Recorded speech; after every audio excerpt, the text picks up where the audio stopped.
We're going to continue our journey into derivatives of trig functions by looking at higher order derivatives of trig functions. And this is pretty interesting when you see, especially between the relationship of sine and cosine. We already saw that the derivative of sine is cosine and for cosine is negative sine. But let's look at this example here. The first four derivatives of y equals sine x. So what we're looking for is y, if I can get to the right there. Okay, y prime equals what? Y is sine x, y prime is cosine x. Y double prime is negative sine x.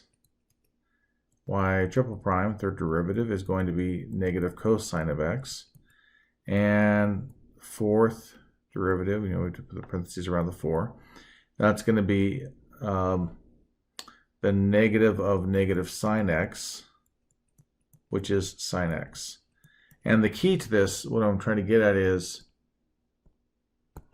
that we started with a y equals sine x. And after 4 derivatives, we're back to a sine x again, so it repeats itself. Likewise, if we look at y being cosine of x, and we're looking for the 4th derivative. So again, y equals, oh, let me change colors.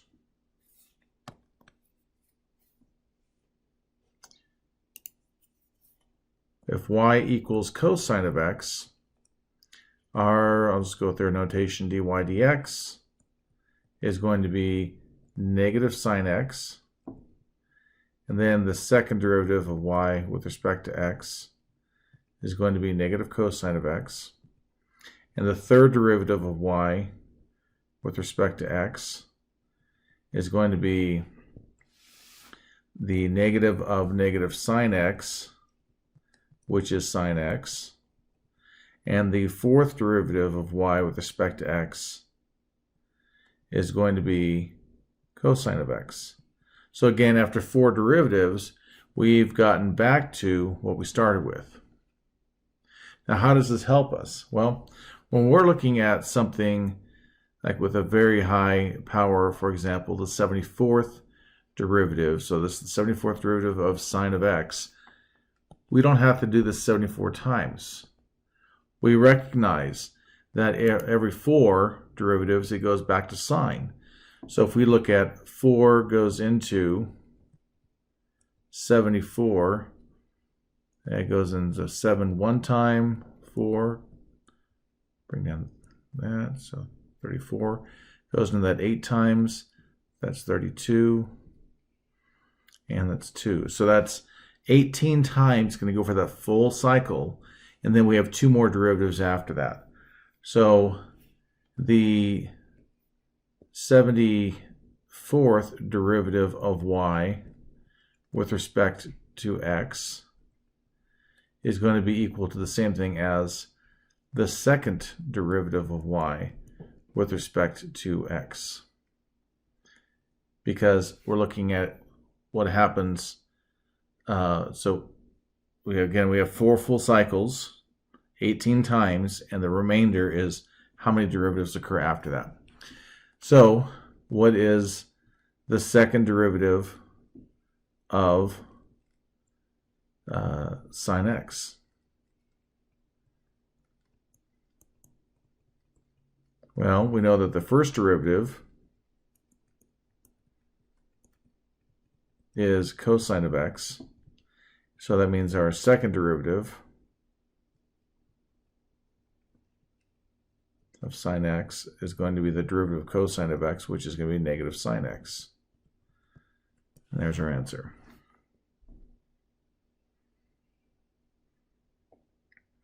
Let's look at the next example. Similar type of thing. We're looking for the 59th derivative, and I heard one person talk about this saying, well, it's 1 less than the 60th, so 4 goes into 60, so it must be a remainder of 3. Or if you don't see that, 4 goes into 59 once,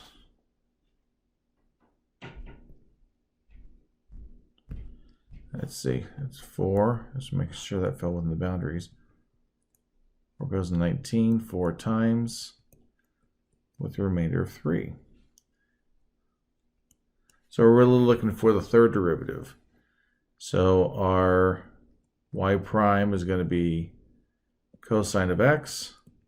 Y double prime is going to be negative sine x. Y triple prime is going to be negative cosine of x. And that's what we're looking for. We have a few more of these. 73rd derivative. 4 goes into 73. You may already realize what this is going to be. 4, 3, 3, 8. And that's going to be 32. So it's the first derivative. So this is going to be the same thing as f prime of x, which would be what? The derivative of sine is cosine, so it's 9 times cosine of x. That's it. Okay. Application to acceleration. So we have our position function that's based on trig terms. We're going to find the velocity at pi over 4 and the acceleration at pi over 4 and compare these values and decide whether the particle is speeding up or slowing down. So recall that velocity at time t is the first derivative of position. So it's going to become derivative of 2 is 0, derivative of sine is cosine, so it's negative cosine of t. And acceleration is equal to velocity, derivative of velocity, which is second derivative of position, which is going to be, let's see here, that's just going to be negative sine, no, negative and negative sine t, so positive sine t. So our velocity at pi over 4 is going to be negative cosine of pi over 4, which is negative square root of 2 over 2. And the acceleration at pi over 4 is going to be sine of pi over 4, which is positive square root of 2 over 2.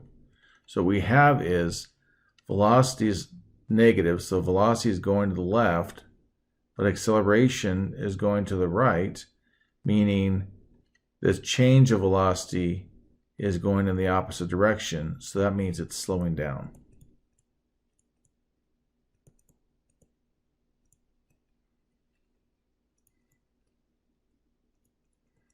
At time equals pi over 4. Okay. We've got one more to do here. And so a block attached to a spring is moving vertically. Its position at time t is given by s of t equals 2 sine t. So our velocity at time t is s prime of t, which is going to be derivative of sine is cosine, so 2 cosine of t.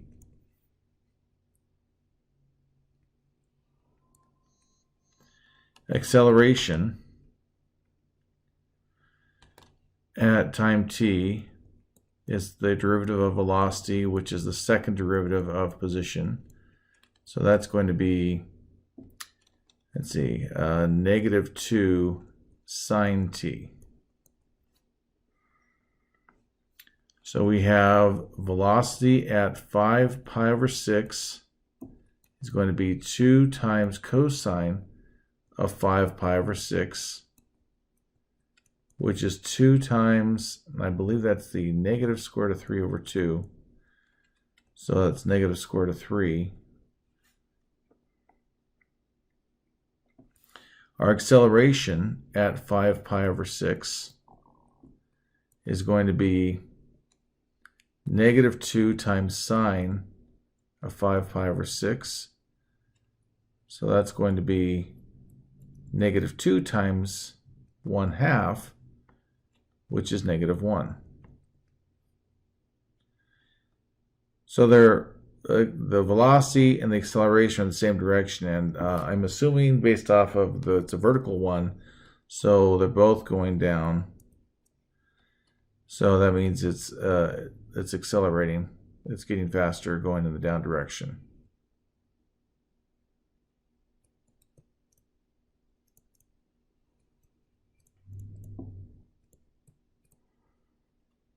Okay. And that is it for this section.